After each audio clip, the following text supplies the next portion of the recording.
Lo mcimbi ubuhambisana nomdanso kanye namancoko ukuqhakambisa ukuthi yanqotshwa impi eyayibhekene nabantu besifazane bango-1956. We have made great progress in providing for the protection of mother and children.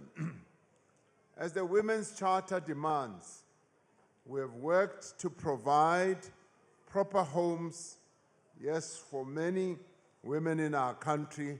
Kodwa umengameli uthi amanxeba wokwenziwa uhulumeni wobandlululo amanye wawo awakapholi.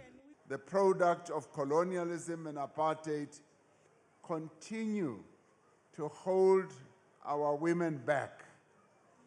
Apartheid broke up families.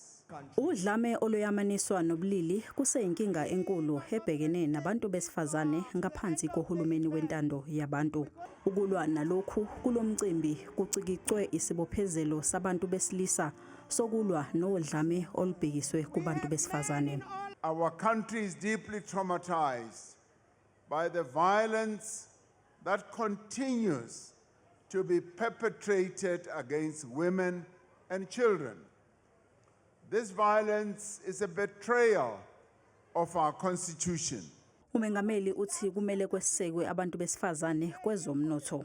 Umemezele ukuthi benguhulumeni bafuna ukuthi zibe ngu-40% izinkampani ezisebenzisana nohulumeni eziholwa abantu besifazane. Nalabo abangasebenzi zikhona izinhlelo zokuthi babonelelwe.